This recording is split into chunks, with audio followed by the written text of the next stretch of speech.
ఏపీలో ఎన్నికల సమీకరణలు వేగంగా మారుతున్నాయి. ఇతర పార్టీల కంటే వైసీపీ ఎన్నికల యుద్ధంలో వేగంగా కదులుతోంది.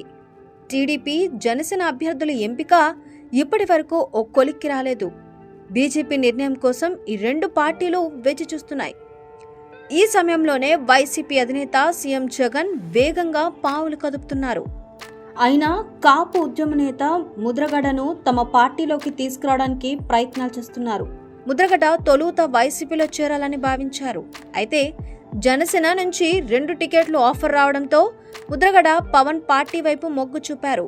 ఆయనకు వచ్చే ఎన్నికల్లో ఎంపీ టికెట్తో పాటు ఆయన కుమారుడు ముద్రగడ గిరికి పిఠాపురం ఎమ్మెల్యే అభ్యర్థిగా అవకాశం ఇస్తామని పవన్ కళ్యాణ్ ఆఫర్ ఇచ్చారు.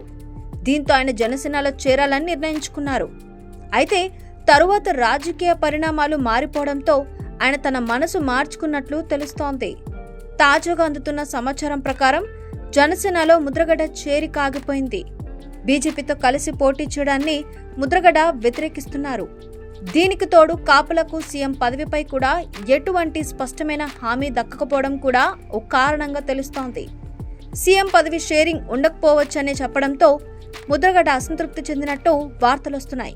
జనసేనలో చేరిన చంద్రబాబు కోసమే పనిచేయాల్సి ఉంటుందని గ్రహించిన ముద్రగడ జనసేనలో చేరకూడదని నిర్ణయించుకున్నారు. దీనిలో భాగంగానే ముద్రగడ తిరిగి వైసీపీ వైపు చూస్తున్నట్లు సమాచారం. దీనికి తోడు కాపులకు వైసీపీలోనే సముచిత స్థానం ఉందని గ్రహించిన ముద్రగడ సీఎం జగన్తో భేటీ కావడానికి సిద్ధమవుతున్నట్లు తెలుస్తోంది.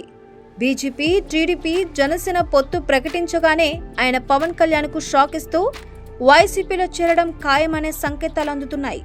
ఇదే కనుక జరిగితే టీడీపీ, జనసేన పార్టీలకు ఉభయ గోదావరి జిల్లాలలో పెద్ద ఎదురుదెబ్బ తగిలినట్లే అని రాజకీయ పరిశీలకులు భావిస్తున్నారు.